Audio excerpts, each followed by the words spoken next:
वज़ाइफ के लिए वज़ाइफ सालिहीन ऑफिशियल को सब्सक्राइब करें। वज़ाइफ सालिहीन ऑफिशियल।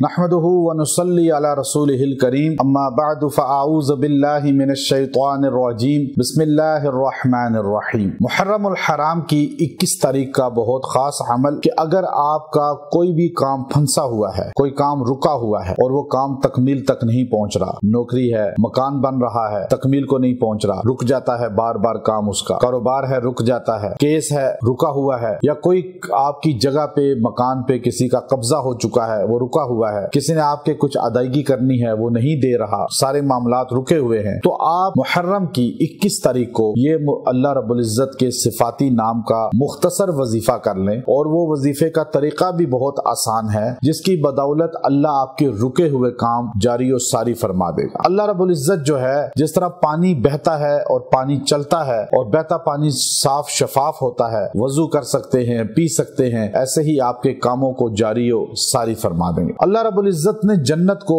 जहां मुज़य्यन किया, जन्नत की नेमतों का जिक्र किया कुरान में, वहां हर नेमत के साथ पानी का जिक्र जरूर किया है। पानी इंसान की जिंदगी है, इंसान को पाक साफ करता है। तो इसलिए याद रखें, आप 21 तारीख मुहर्रम की चाश्त के वक्त सुबह 9-10 बजे 2 रकअत सलाते चाश्त अदा करें। उसके बाद कुरान हकीम की आयत करीमा का हिस्सा जो जन्नत के बारे में अल्लाह इरशाद फरमाते हैं, तजरी मिन तहतिहल अनहार, तजरी मिन तहतिहल अनहार, के जन्नत के नीचे नहरें बह रही होंगी, यानी घरों के नीचे नहरें बह रही होंगी। गोया कि इंसान वहां पर हर चीज को बहते हुए देखेगा। तो आप ये आयत करीमा का हिस्सा तजरी मिन तहतिहल अनहार, इसको चाश्त के बाद 111 बार पढ़ के दुआ करें। अल्लाह आपके कामों को जारी फरमा देंगे, रुके हुए काम जारी हो जाएंगे। जब किसी काम के लिए जाएं उस बंदे के पास, तो आप ये पढ़ते रहें, अल्लाह आपके काम को जारी फरमाएगा। व आखिरु दावाना अनिल हम्दुलिल्लाहि रब्बिल आलमीन।